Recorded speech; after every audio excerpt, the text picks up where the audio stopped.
اعوذ باللہ من الشیطان الرجیم بسم اللہ الرحمن الرحیم۔ محترم ناظرین السلام علیکم۔ واقعہ معراج النبی صلی اللہ علیہ وآلہ وسلم قرآن و حدیث کی روشنی میں آج ہم آپ کو بتائیں گے، لہٰذا آپ سے گزارش ہے کہ ہماری اس ویڈیو کو اینڈ تک ضرور دیکھیں۔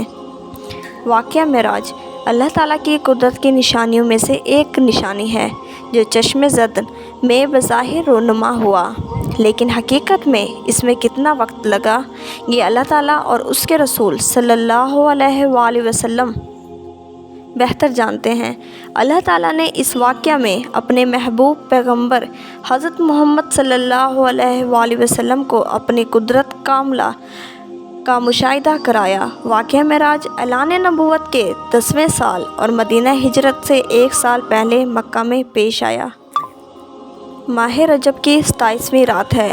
اللہ تعالیٰ فرشتوں سے ارشاد فرماتا ہے، اے فرشتوں، آج کی رات میری تسبیح بیان مت کرو، میری حمد و تقدیس کرنا بند کر دو، آج کی رات میری اطاعت و بندگی چھوڑ دو، اور آج کی رات جنت الفردوس کو لباس اور زیور سے آراستہ کرو، میری فرما برداری کا کلا اپنے سر پر باندھ لو۔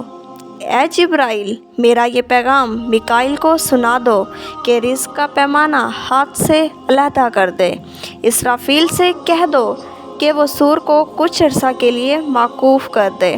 عزرائیل سے کہہ دو کہ کچھ دیر کے لیے روحوں کو قبض کرنے سے ہاتھ اٹھا لے۔ رضوان سے کہہ دو کہ وہ جنت الفردوس کی درجہ بندی کرے۔ مالک سے کہہ دو کہ دوزخ کو تالا لگا دے۔ خالد بری کی روحوں سے کہہ دو کہ آراستہ اور پیراستہ ہو جائیں اور جنت کے محلوں کی چھتوں پر صف بستہ کھڑی ہو جائیں۔ مشرق سے مغرب تک جس قدر قبریں ہیں ان سے عذاب ختم کر دیا جائے۔ آج کی رات شب معراج میرے محبوب حضرت محمد صلی اللہ علیہ وآلہ وسلم کے استقبال کے لیے تیار ہو جاؤ۔ چشم زد میں عالم بالا کا نقشہ بدل گیا۔ حکم ربی ہوا، اے جبرائیل، اپنے ساتھ 70,000 فرشتے لے جاؤ۔ حکم الہی سن کر جبرائیل امین علیہ السلام سواری لینے جنت میں جاتے ہیں، اور آپ نے ایسی سواری کا انتخاب کیا جو آج تک کسی شہنشاہ کو بھی میسر نہ ہوئی ہوگی۔ میسر ہونا تو دور کی بات ہے، دیکھی تک نہ ہوگی۔ اس سواری کا نام براق ہے۔ تفسیر روح البیان میں ہے کہ نبی کریم صلی اللہ علیہ وآلہ وسلم سے پہلے براق پر کوئی سوار نہیں ہوا۔ ماہ رجب کی 27ویں شب کی کس قدر پرکیف رات ہے، مطلع بالکل صاف ہے، فضاؤں میں عجیب سی کیفیت طاری ہے، رات آہستہ آہستہ کیف و نشاط کی مستی میں مست ہوتی جا رہی ہے، ستارے پوری آب و تاب کے ساتھ جھلملا رہے ہیں، پوری دنیا پرسکوت اور خاموشی کا عالم طاری ہے۔ نصف شب گزرنے کو ہے کہ یکایک آسمانی دنیا کا دروازہ کھلتا ہے، انوار و تجلیات کے جلوے سمیٹے حضرت جبرائیل علیہ السلام نورانی مخلوق کے جھرمٹ میں جنتی براق کے لیے آسمان کی بلندیوں سے اتر کر حضرت ام ہانی رضی اللہ عنہا کے گھر تشریف لاتے ہیں، جہاں ماہ نبوت حضرت محمد صلی اللہ علیہ وآلہ وسلم محو خواب ہیں، آنکھیں بند کیے دل بیدار لیے آرام فرما رہے ہیں۔ حضرت جبرائیل امین ہاتھ باندھ کر کھڑے ہیں اور سوچ رہے ہیں کہ اگر آواز دے کر جگایا گیا تو بے ادبی ہو جائے گی۔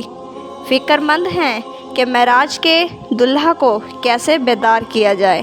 اسی وقت حکم ربی ہوتا ہے، یا جبرائیل قبل قدمیہ، اے جبرائیل، میرے محبوب کے قدموں کو چوم لے تاکہ تیرے لبوں کی ٹھنڈک سے میرے محبوب کی آنکھ کھل جائے۔ اسی دن کے واسطے میں نے تجھے کافور سے پیدا کیا تھا۔ حکم سنتے ہی جبرائیل امین علیہ السلام آگے بڑھے اور اپنے کافوری ہونٹ محبوب دو عالم حضرت محمد صلی اللہ علیہ وآلہ وسلم کے پائے ناز سے مس کر دیے۔ یہ منظر بھی کس قدر حسین ہوگا جب جبرائیل امین علیہ السلام نے فخر کائنات حضرت محمد صلی اللہ علیہ وآلہ وسلم کے قدموں کو بوسہ دیا۔ حضرت جبرائیل امین علیہ السلام کے ہونٹوں کی ٹھنڈک پا کر حضور صلی اللہ علیہ وآلہ وسلم بیدار ہوتے ہیں اور دریافت کرتے ہیں، اے جبرائیل کیسے آنا ہوا؟ عرض کرتے ہیں، یا رسول اللہ صلی اللہ علیہ وآلہ وسلم، خدائے بزرگ و برتر کی طرف سے بلاوے کا پروانہ لے کر حاضر ہوا ہوں۔ یا رسول اللہ صلی اللہ علیہ وآلہ وسلم، اللہ تعالیٰ آپ کی ملاقات کا مشتاق ہے۔ حضور صلی اللہ علیہ وآلہ وسلم تشریف لے چلیے۔ زمین سے لے کر آسمانوں تک سارے گزرگاہوں پر مشتاق دید کا ہجوم ہاتھ باندھے کھڑا ہے۔ چنانچہ آپ نے سفر کی تیاری شروع کی۔ اس موقع پر حضرت جبرائیل امین علیہ السلام نے آپ کا سینہ مبارک چاک کیا اور دل کو دھویا۔ حضور صلی اللہ علیہ وآلہ وسلم کا ارشاد گرامی ہے کہ میرے پاس ایک آنے والا آیا اور اس نے میرا سینہ چاک کیا۔ سینہ چاک کرنے کے بعد میرا دل نکالا، پھر میرے پاس سونے کا ایک تشت لایا جو ایمان و حکمت سے لبریز تھا۔ اس کے بعد میرے دل کو دھویا گیا، پھر وہ ایمان و حکمت سے لبریز ہو گیا۔ اس قلب کو سینہ اقدس میں اس کی جگہ پر رکھ دیا گیا۔ مسلم شریف میں ہے کہ حضرت جبرائیل علیہ السلام نے سینہ چاک کرنے کے بعد قلب مبارک کو زمزم کے پانی سے دھویا اور سینہ مبارک میں رکھ کر سینہ بند کر دیا۔ حضرت جبرائیل علیہ السلام فرماتے ہیں کہ قلب ہر قسم کی کجی سے پاک اور بے عیب ہے اور اس میں دو آنکھیں ہیں جو دیکھتی ہیں اور دو کان ہیں جو سنتے ہیں۔ سینہ اقدس کے شک کیے جانے میں کئی حکمتیں ہیں، جن میں ایک حکمت یہ ہے کہ قلب اطہر میں ایسی قوت قدسیہ شامل ہو جائے جس سے آسمانوں پر تشریف لے جانے اور عالم سماوات کا مشاہدہ کرنے، بالخصوص دیدار الہی کرنے میں کوئی دقت اور دشواری پیش نہ آئے۔ پھر آپ صلی اللہ علیہ وآلہ وسلم کے سر انور پر امامہ باندھا گیا۔ علامہ کاشفی رحمۃ اللہ علیہ فرماتے ہیں، شب معراج حضرت محمد صلی اللہ علیہ وآلہ وسلم کو جو امامہ شریف پہنایا گیا، وہ امامہ مبارک حضرت آدم علیہ السلام کی پیدائش سے 7000 سال پہلے کا تیار کیا ہوا تھا۔ 40,000 ملائکہ اس کی تعظیم و تکریم کے لیے اس کے ارد گرد کھڑے تھے۔ حضرت جبرائیل علیہ السلام نے سرور کونین حضرت محمد صلی اللہ علیہ وآلہ وسلم کو نور کی ایک چادر پہنائی، زمرد کی نالین مبارک پاؤں میں زیبتن فرمائی، یاقوت کا کمر بند باندھا۔ حضور صلی اللہ علیہ وآلہ وسلم نے براق کا حلیہ بیان کرتے ہوئے ارشاد فرمایا، سینہ سرخ یاقوت کی مانند چمک رہا تھا، اس کی پشت پر بجلی کوندتی تھی، ٹانگیں سبز زمرد، دم مرجان، سر اور اس کی گردن یاقوت سے بنائی گئی تھی۔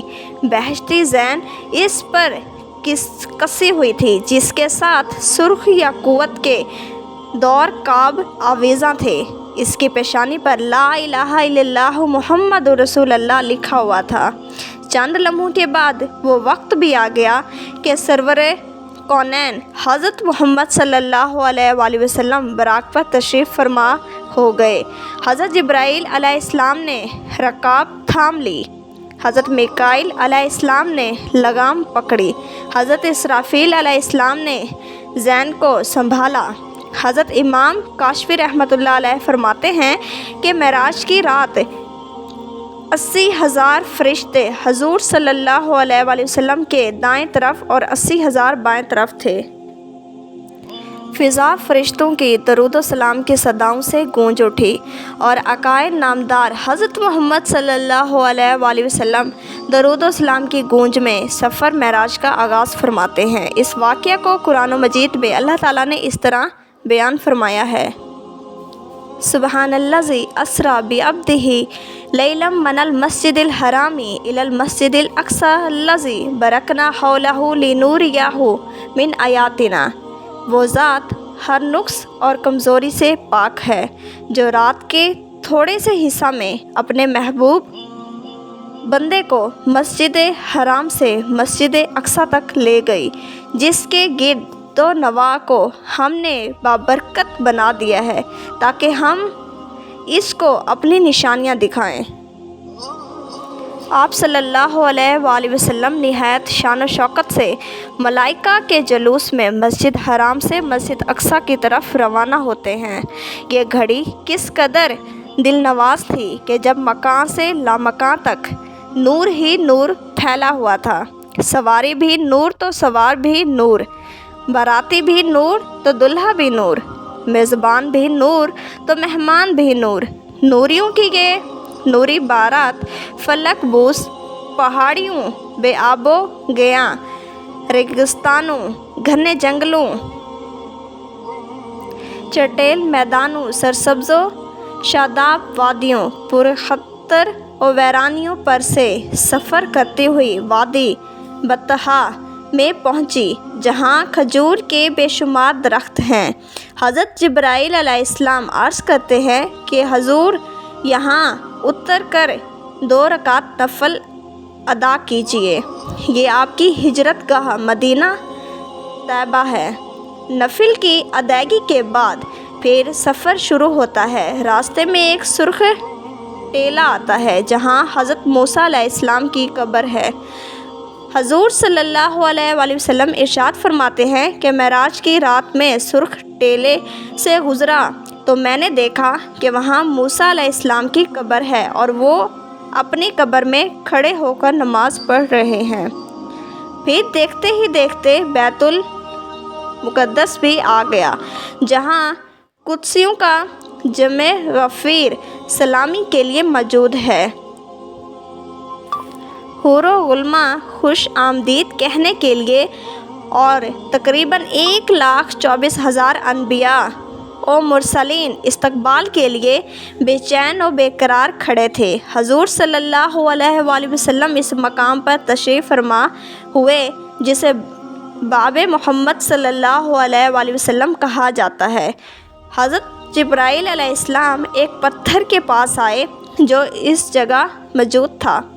حضرت جبرائیل علیہ السلام نے اس پتھر میں اپنی انگلی مار کر اس میں سوراخ کر دیا اور براق کو اس میں باندھ دیا۔ آفتاب نبوت حضرت محمد صلی اللہ علیہ وآلہ وسلم مسجد اقصی میں داخل ہوتے ہیں۔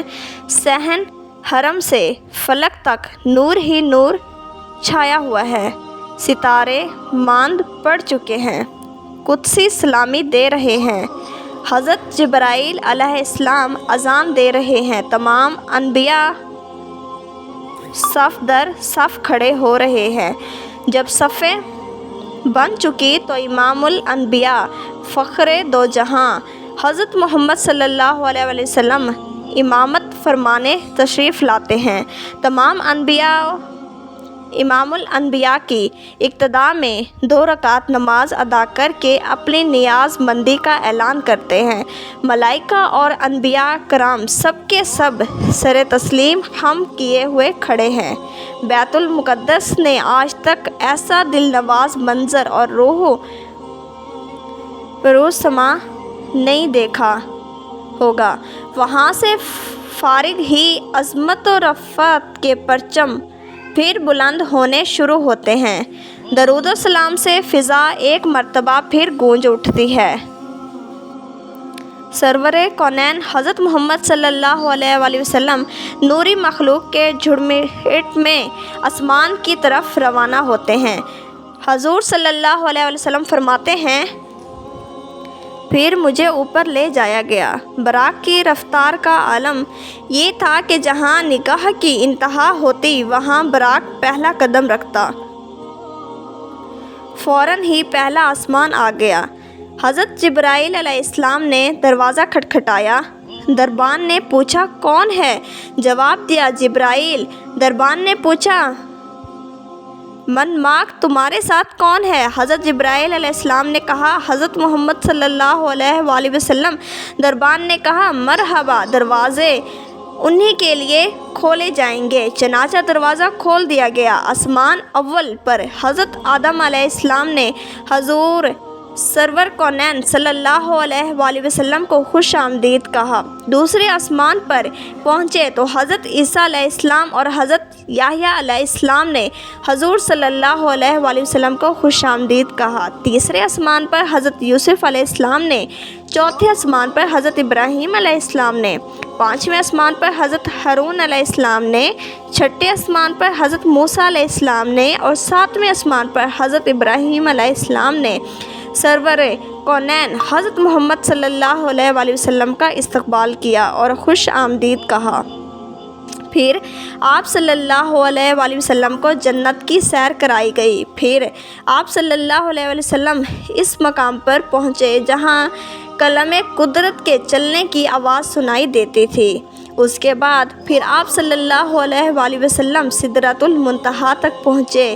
سدرہ وہ مقام ہے جہاں مخلوق کے علوم کی انتہا ہے۔ فرشتوں نے اذان طلب کیا کہ اے اللہ، تیرے محبوب تشریف لا رہے ہیں، ان کے دیدار کی ہمیں اجازت عطا فرما۔ اللہ تعالیٰ نے حکم دیا کہ تمام فرشتے سدرۃ المنتہا پر جمع ہو جائیں اور جب میرے محبوب کی سواری آئے تو سب زیارت کر لیں۔ چنانچہ ملائکہ سدرہ پر جمع ہو گئے اور جمال محمد صلی اللہ علیہ وآلہ وسلم کو دیکھنے کے لیے سدرہ کو ڈھانک لیا۔ اس مقام پر حضرت جبرائیل علیہ السلام رک گئے اور عرض کرنے لگے یا رسول اللہ صلی اللہ علیہ وآلہ وسلم، ہم سب کے لیے ایک جگہ مقرر ہے۔ اب اگر میں ایک بال بھی آگے بڑھوں گا تو اللہ تعالیٰ کے انوار و تجلیات میرے پروں کو جلا کر راکھ کر دیں گے۔ یہ میرے مقام کی انتہا ہے۔ سبحان اللہ۔ حضور صلی اللہ علیہ وآلہ وسلم کی رفعت و عظمت کا اندازہ لگائیے کہ جہاں شہباز سدرہ کے بازوں تھک جائیں اور روح الامین کی حد ختم ہو جائے، وہاں حضور صلی اللہ علیہ وآلہ وسلم کی پرواز شروع ہوتی ہے۔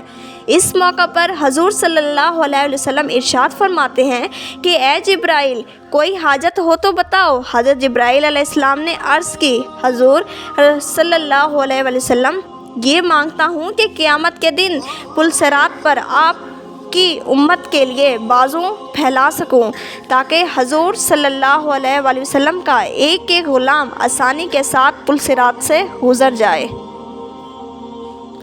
حضور تاجدار انبیاء صلی اللہ علیہ وآلہ وسلم جبرائیل امین کو چھوڑ کر تنہا انوار و تجلیات کی منازل طے کرتے گئے۔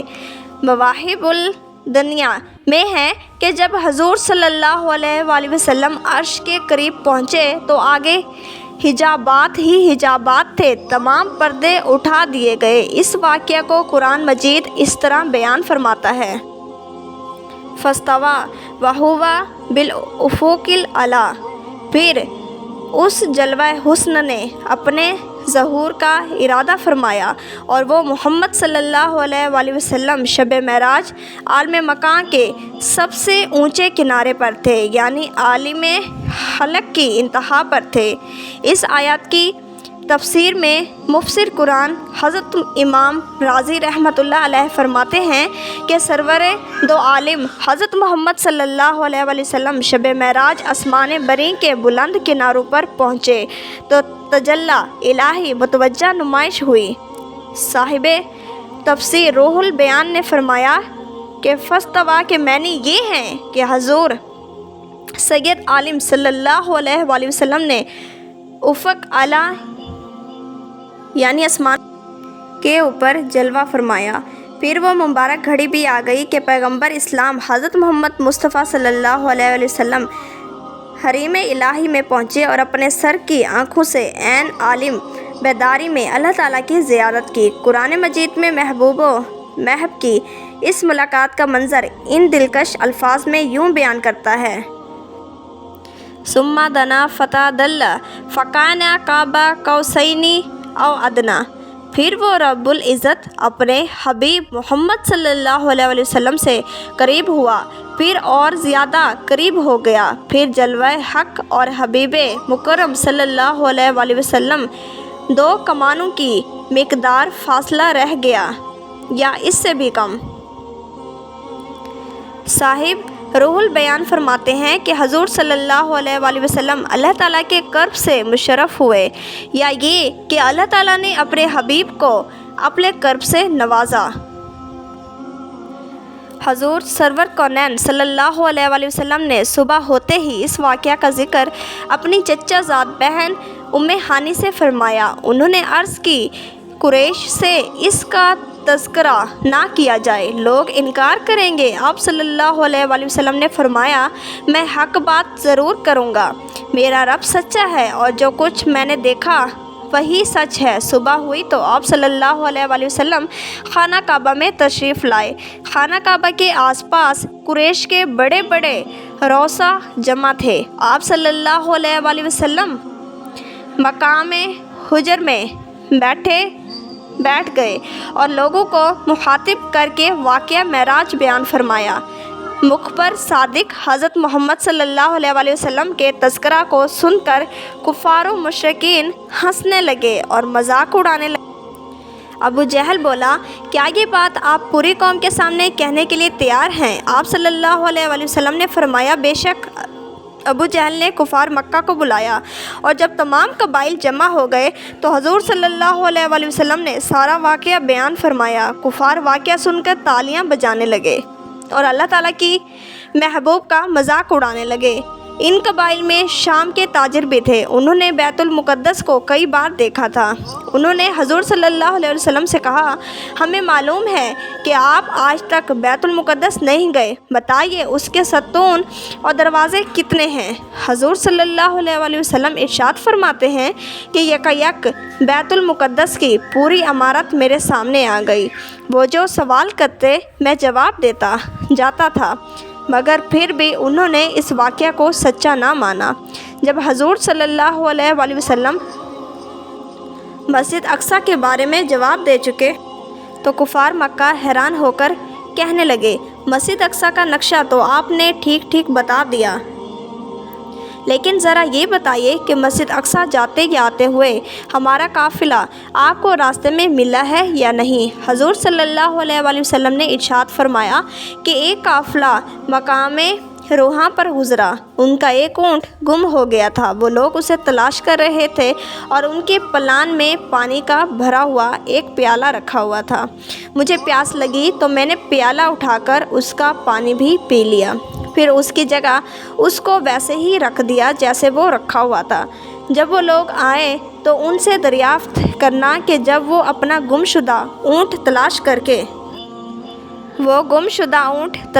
کے پلان کی طرف واپس آئے تو کیا انہوں نے اس پیالہ میں پانی پایا تھا یا نہیں؟ انہوں نے کہا، ہاں ٹھیک ہے، یہ بہت بڑی نشانی ہے۔ پھر حضور صلی اللہ علیہ وسلم نے فرمایا کہ میں فلاں قافلے پر بھی گزرا، 2 آدمی مقام ذی طویٰ پر میں ایک اونٹ پر سوار تھے، ان کا اونٹ میری وجہ سے بدک کر بھاگا اور وہ دونوں سوار گر پڑے، ان میں فلاں شخص کا ہاتھ ٹوٹ گیا، جب وہ آئے تو ان دونوں سے یہ بات پوچھ لینا۔ انہوں نے کہا، اچھا یہ دوسری نشانی ہوئی۔